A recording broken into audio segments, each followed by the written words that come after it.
Hey, everybody. Happy Sunday. The family and I, we were in the mood today for a good old Southern classic.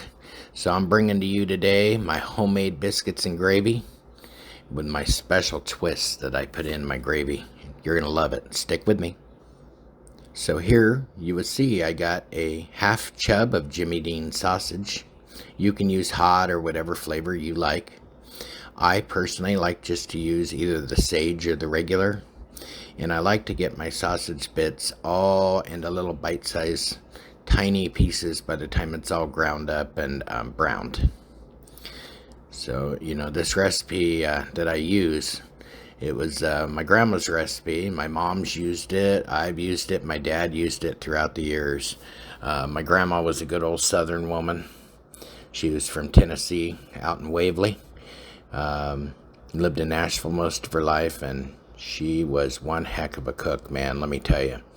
And everything from breakfast foods, biscuits and gravy, grits, smothered chicken, collard greens, you name it. She was a master at it.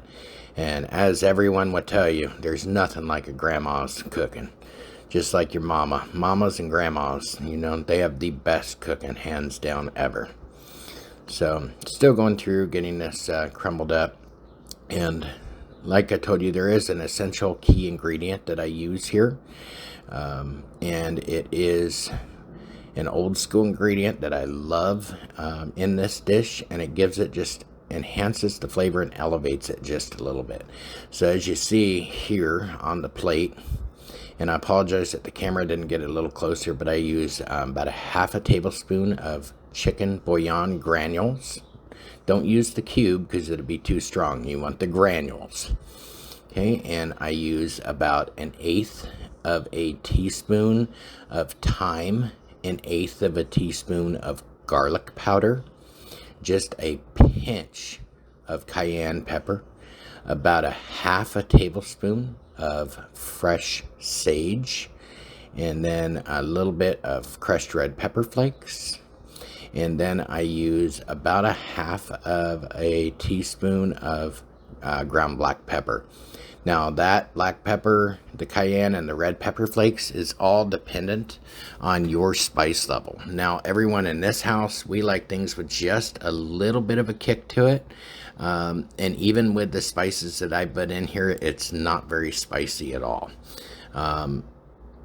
The red pepper probably gives it the most kick out of anything.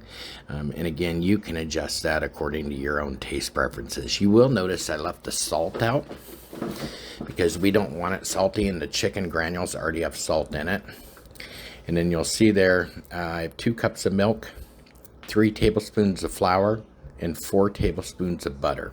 Now another tip that I'll give you guys, and this is a good chef's tip, is I keep my butter when I buy it in the freezer, and I just keep 1 stick either outside in the butter container or in the fridge, however, and that way you always have butter at your convenience, and the rest of it just keeps until you're ready to use it. It doesn't go bad in the freezer, and once it thaws out, you can just use it like normal butter.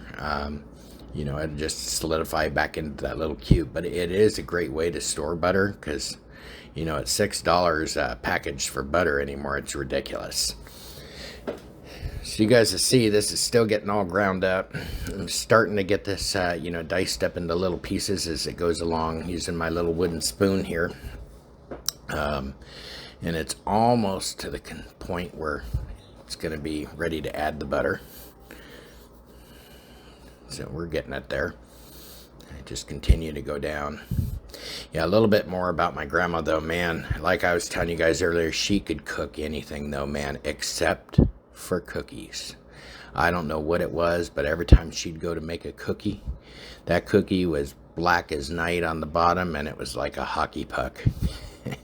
But a lot of her other recipes, mayonnaise cake and box cupcakes and everything that she would do from scratch, and holiday dinners, those are just memories that I cherish, and I'm sure you guys all have memories like that.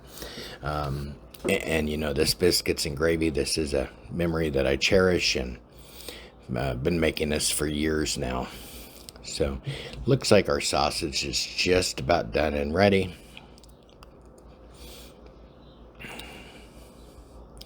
Man, I wish you guys could smell this, though. It smells so good. And I'm going to go ahead and add the 4 tablespoons of butter right now. Now, the butter's not all the way thawed yet, but it only takes a couple extra seconds to thaw, so don't even stress on it. Now, I'm going to go ahead and add that in right now. And while I add that in, that'll give that just a little bit more time for that sausage to caramelize up and cook just a little bit more. Pull out, extract some of that flavor from those sausage bits. Now, this is a very flavorful dish as it is. I've had a lot of people tell me, well, I don't like biscuits and gravy. It's just too bland or it's too goopy. And a goopy biscuit and gravy is never good. So now we're going to go ahead and add the spices into the mix. Okay, and we're just going to let that butter continue to melt. So how about you guys? You guys tell me, since I know it's about 60-40 that loves biscuits and gravy and some people don't, tell me what you guys think in the comments, and if you've ever made your southern style gravy this way. Now today I would not be making the biscuits from scratch. I did go ahead and use Grand's biscuits today. In a pinch, Grand's work pretty good.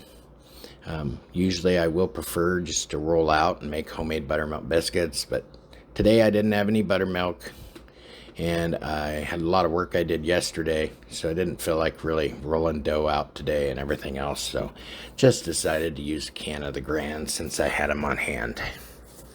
So you see I'm just thawing out the rest of this butter real quick to go ahead and get everything finished up. Now all those seasonings have soaked up in that butter and that sausage oil flavor. Okay, and I think we're just going to go ahead at this point. Yeah, you see how nice and caramelized that got, so we'll go ahead and add our flour in. Okay, and we're just going to keep stirring and make a nice roux out of this.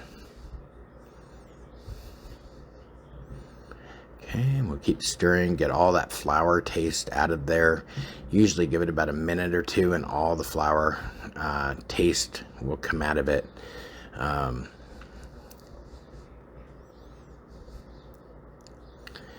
you just definitely want to make sure that we're cooking the flour out. Okay. And now you see we're just about ready here. Okay, just giving it a few extra seconds as we go along to cook that remaining flour out.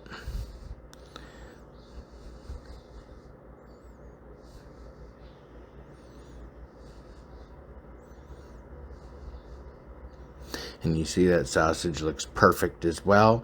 Now we're going to go ahead and we're going to start adding our 2 cups of milk. Now I am going to add milk slowly, and there's a couple reasons that I do this.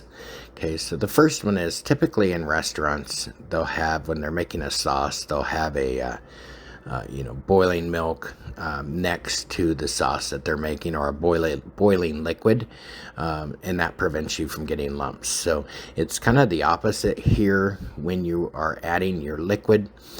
If you start out with a slow amount and you keep at it with the spoon or a whisk, whatever utensil you're using, you'll basically make sure that you're lump free.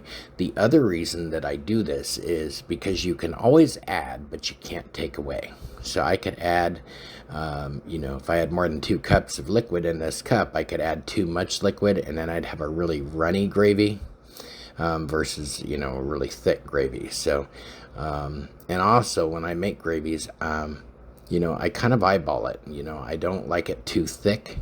I can't stand a goopy gravy that's way too thick, but I also don't like it super runny either. You guys know what I mean? I'm sure you've had somebody make you, or you've been somewhere where you get a gravy that's just goopy and it's gummy and it's just not good eats when you get that. So adding a little bit more of the liquid, got that all finished up. And now you can kind of see, stirring the last of it up. It's just simmering, and it's now came to a boil, so it's gotten to its full, just about to its full thickness at this point. And I think I'm just going to go ahead and kill the heat at this point. And now this is still thickening up. You can still see it boiling, so the flour has came to its full thickening potential. And I'm going to go ahead and taste it. Okay, and then tastes absolutely perfect. And just note, this is just the family and I having this, so that's why I went ahead and I double dipped there. If I was cooking for guests or anybody else, I would never double dip. But looks like everything is perfectly thickened at this point. Okay, so I'm going to go ahead and start getting ready to plate here in just a moment. Now this is the point though, because you didn't add salt when you do that tasting. If you needed to add any additional salt, you could go ahead and add it. And now you'll see, and I apologize, the camera cuts off a little bit while I'm spooning it on, but you can kind of definitely tell. Getting all this gravy put on there. Now I like a little extra gravy on mine versus my other half. She doesn't. But getting this all put on here, and then we'll get the plate set down so you guys can kind of take a final look. Okay, and that's our biscuits and gravy. And I'm going to go in and take a taste at this point. Where is my fork? Right in front of me there. Okay. And you see I'm adding a little bit more black pepper to my taste. I do like mine more spicy than other people in the house. And let me tell you this. Is so delicious. This is a must try. You guys have got to try this. Let me know in the comments what you think and how it tasted. Hope to see you guys soon. Check out my next video. Thank you for watching, and subscribe, like, and share. Have a good one.